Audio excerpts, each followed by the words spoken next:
Hey Periscope world, to all my replay viewers, welcome. So glad you decided to check out the replay.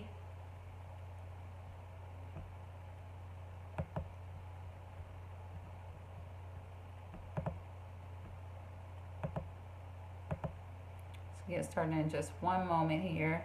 I'm gonna ramp up Facebook to the live and we are gonna get started.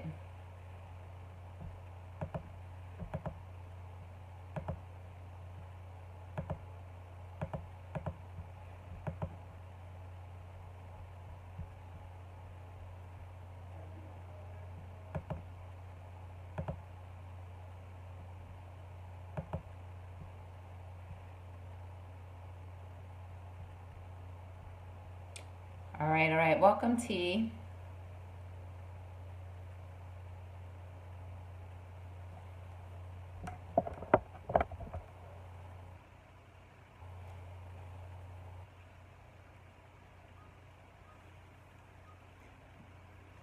So I am, I am live on Facebook and Periscope and wanted to say hello. So glad you decided to check this out as you stroll down your news feed. It is late tonight, but let me take a minute to introduce myself as people will be coming on. Many of you will be catching a replay. You guys are not used to me scoping or being live this time of the night, but it's all good. It's all God. My name is Jill Bullock, and I'm extremely passionate about equipping folks to catch their whole life. I always say everything from your mission to your mates. What I know to be true is once you get to the place that you make a decision that you are going to create the life that you love, like right now, just create a life that you love and you look forward to each and every day doing life, then and only then really will you attract and be able to keep healthy, happy love that leads to a lasting marriage. I am known as the dating breakthrough strategist and also the reinvention strategist because I believe, hey Verlonda, I believe that when you make a decision that you're going to reinvent yourself each year, each month, each day, then you just live life better. So if you're about that life, you are definitely in the right place. You are definitely in the right place. So I just hopped on and I wanted to take a couple of questions from folks about dating, relationships, love, and all those type of things. So if you have any questions in regards to dating, love, and relationship, let me know. Let me know. And I will answer those questions for you. So I'm going to wait a second and let those questions kind of come in.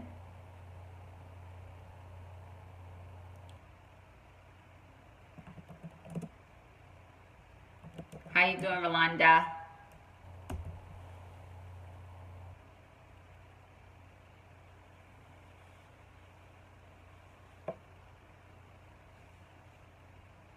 So I've been talking about the theme, and actually I have already written the outline for a book called Let It Go.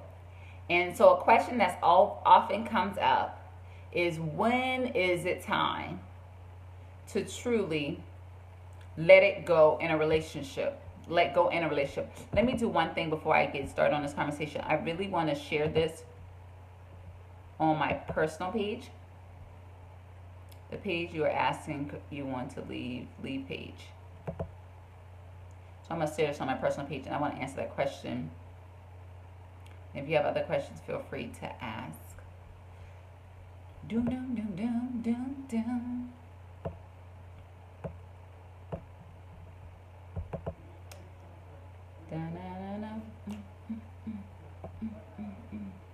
Share.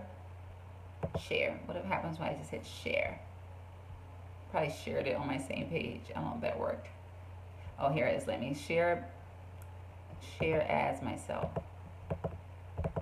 I gotta get my automatic sharing up, my automatic sharing game up. But anyway, okay, so how do you know when to let go in a relationship?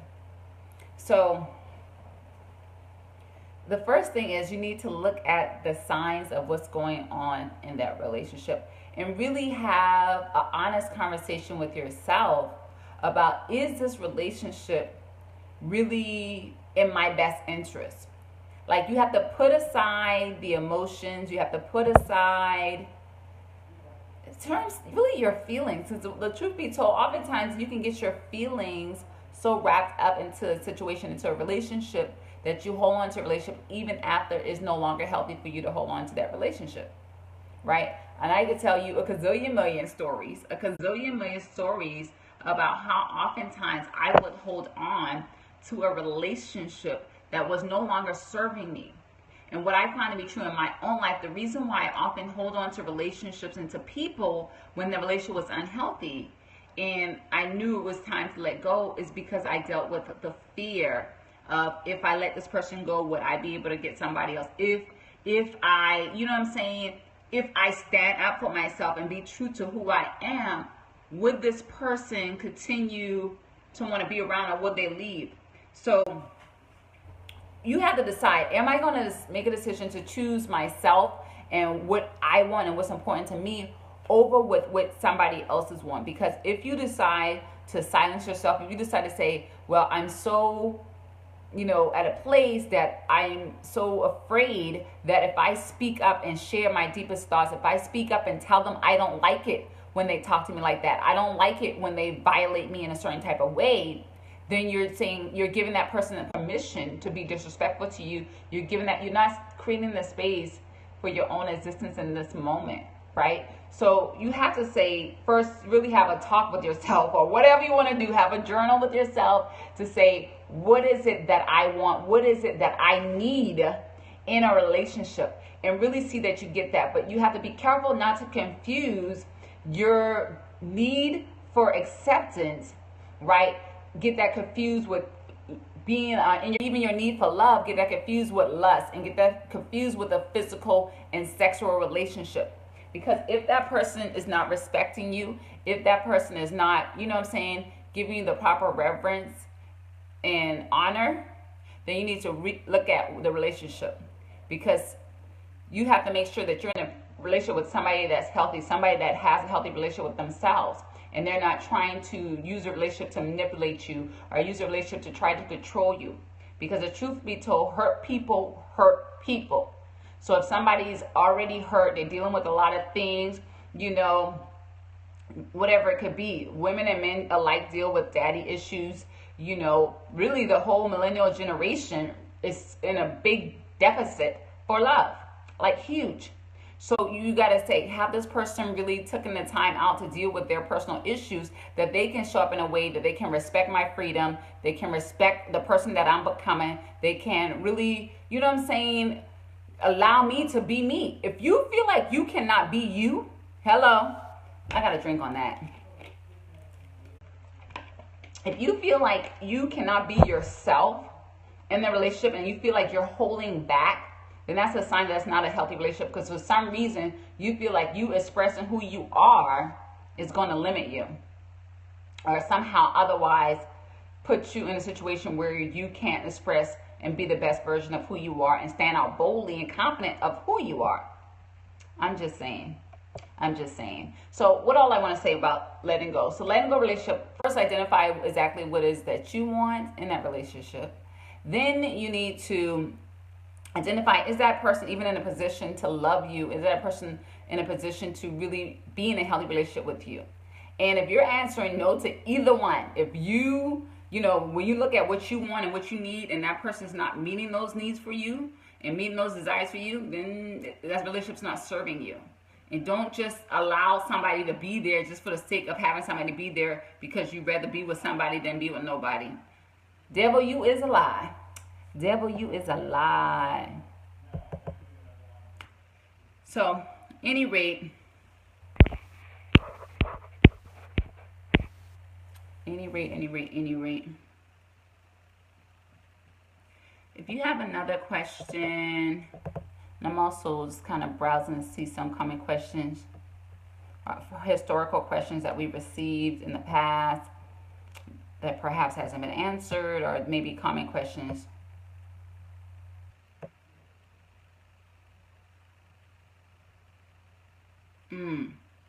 Another question I'm going to answer. I feel like taking off this jacket.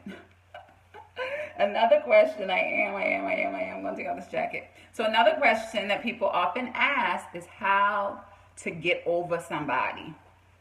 How to get over somebody. Like after you done broke up with that person, the relationships, you decide to say, okay, Joe, you said it's time to let go. I realize that I really need, somebody, a man that's going to be a man that's, after the very heart of God. I need somebody who can be a father to my children, that can, be a provider for my household. All these things, a man that can respect me and love me. And the person I'm with now is not doing that. Okay, so you decide to let that person go. Now you're like, okay, how do I get over that person? You might have spent 24/7 with that person, think about them night and day, and now it's like, what's the deal? So what I would say in terms of getting over somebody, first you got to stop thinking about them. And whether you want to admit it or not, you have the power to control your thoughts.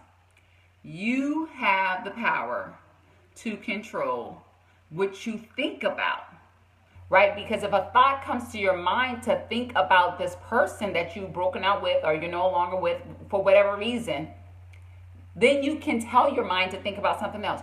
You can start praying. You can start reading a book. You can your mind only does what your mind tells it to do. You have like a conscious mind and a subconscious mind, and you can control that based on your activities, right? It's a two-way street, really. Your mind can tell your body what to do, but your body also can tell your mind what to do, right? To some degree. So with that being said, if I tell my mind, if my mind tell my body to start reading a book, and I start reading this book, I'm not going to still be thinking about what I was thinking about before. I'm going to be focused on that book. And you can even refocus to make sure you're focusing on the book and you're not like having split mind and thinking about reading the book, but also trying to have something else in the back of your mind. So the first thing is to get your thoughts off of that person. And you need to also fill that gap. Anytime you remove something out of your life, and this is even for people who's been divorced or maybe going through a divorce or separation. If you're going through a divorce or separation, something has been removed out of your life. There's been a shift. So you have to find a way to replace that which you've lost. And oftentimes, really, I don't necessarily agree with the approach of over-churchalizing yourself, if I can say that. I don't agree with you being in church 4 days a week, being on 8 ministries, and really just churchalizing your life to try to fill the gap of being single. However, what I would say is that you do want to have a relationship, and don't confuse relationship with religion, because religion is, I got to go to church every Sunday, or I got to serve on the usher board, I got to sing on the choir, whatever that is. All that right there is religion. Newsflash. You going to church every Sunday is more of a religious ritual than it is about a relationship. You want to also fill the gap of that person being gone with more relationship. Some of that's earthly relationship, but first and foremost, it needs to be godly relationship. And you want to feed your spirit more things, the things of God. All day, every day. So important. That's a couple of things that you can do in terms of letting go is change your mind, change your focus. When you think about that person, get your mind off of that person. Focus. You have control of your thoughts. You have control of your mind and what you think about. So you can tell your mind what to think about. You can tell your, what thoughts that you should have. And your body will respond accordingly. Period, dot, exclamation point. That's just how it works. So I don't care if your breakup was 2 weeks ago or 2 years ago. You can use those things to do that. And in addition to seeking after God, make sure you have healthy friendships. You're spending time with your friends and family to help fill those gaps. So you're not like, woe is me. I don't know where he's at. Or I don't know, I don't know what I'm going to do. Like, don't allow yourself to have a pity party. It's okay to cry. But if it's been a year or two, get over it. Usually in the Bible, they give 30 days to moan and groan and get over it. Get so over it. That usually that's with death. Although I understand what I hear other specialists say, relationship experts say, that a divorce can be very similar to going through a death. It's like a death because part of you is dying. Because when you become married and you two become one, if part of that is gone, that does become like a partial death because that's part of who you have become. So, any rate,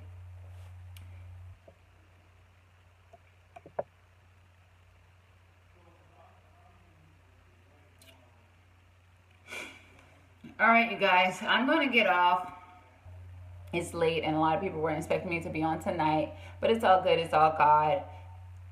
I'm going to come back on tomorrow night. And actually, I may just do every night for the next several nights at 8. We'll see. So come back and join me tomorrow night at 8 p.m. Come back and join me tomorrow night at 8 p.m. Tomorrow, Saturday night at 8 p.m. I'm actually going to be hosting my birthday party. My birthday, my birthday, my birthday. I'm so excited. So my birthday is coming up in like a week. Yeah. So my birthday is coming up in like a week. And I want to encourage you to, if you're in the DMV area, you should come hang out with me. So you can go to tinyurl.com/reinvent with me. tinyurl.com/reinvent with me. And it's going to be an amazing time. I'm super, super excited about it. That's going to be on March 26th. Going to be celebrating. But in the interim, I'm really considering doing like 5 days of reinventing. So you can walk along on that journey with me. So let me see what happens this weekend if I can get all the topics and content written out. Because that would be exciting. So anyway, I love you guys so much. God love is so much greater. I'll be back on, I'm going to target 8 o'clock for the next several days. So we'll see how that that's what I'm going to do. So for the next, I'm going to be on 8 o'clock tomorrow. Let me do one day at a time. So 8 o'clock tomorrow, I plan to pop up quite a bit at 8 o'clock next week as well. So just check back to get the specifics. So anyway, you guys, love you guys. Until next time, be blessed.